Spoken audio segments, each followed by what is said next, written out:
Leadership is not about what we learn to do to others.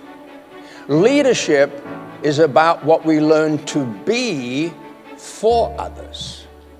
So it's about how do we become the kind of person others want to follow. I have never found a person ever that couldn't do something better than I can. But I also have never found a person ever that I couldn't do something better than he or she. No matter how brilliant they are, no matter what their genius is, you can go through them all, but there is something that all of us has that gives us the ability to do something better than someone else. Sure. So the brilliance is sometimes hidden, right? It might be like a flickering candle, but given the right opportunity, that brilliance gets to shine forth. I have 4 daughters. Sarah is the oldest of my 4 daughters. My son is right in the middle of the 4 girls, and I'm thrilled to say his therapy is going great.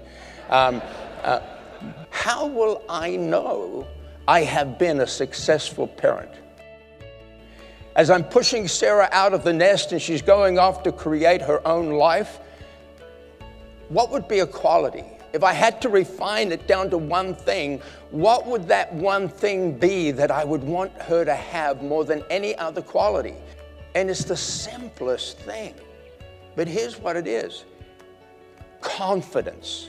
It is the confidence to take the risks that we need to take if we are to live the lives we imagine for ourselves. But there's another part of confidence, because life doesn't always work out the way you thought.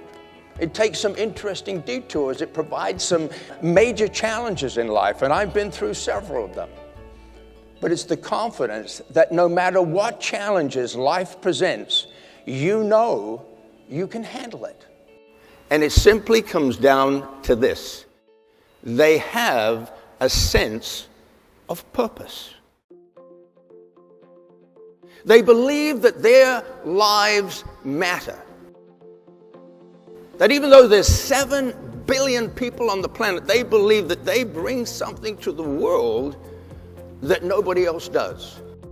More specifically, they have answers to 3 of life's most important questions. The first question is this: why am I here? Now that's a deep, philosophical, somewhat existential question, but all I can say is that they believe that they're here for a reason. The second question is a little bit more tangible. What do I have to contribute that will make a difference? People look for the keys to happiness. Well, I don't have all the keys, but I do know one of them, and that is when you use your gifts and talents and abilities doing something that makes a difference, that's a great contributor to being happy. But there's a third question. What do I value and believe in? You see, success at anything we do requires commitment. But we do not commit ourselves to that which we don't believe in. Every morning we wake up and we're in the game. So my question is, how do we know whether we're winning the game of life? You know how you're winning the game of life by how you feel about life. How you feel about life. That even in the middle of your life, even in the middle of a losing season in your life, you still want to play the game.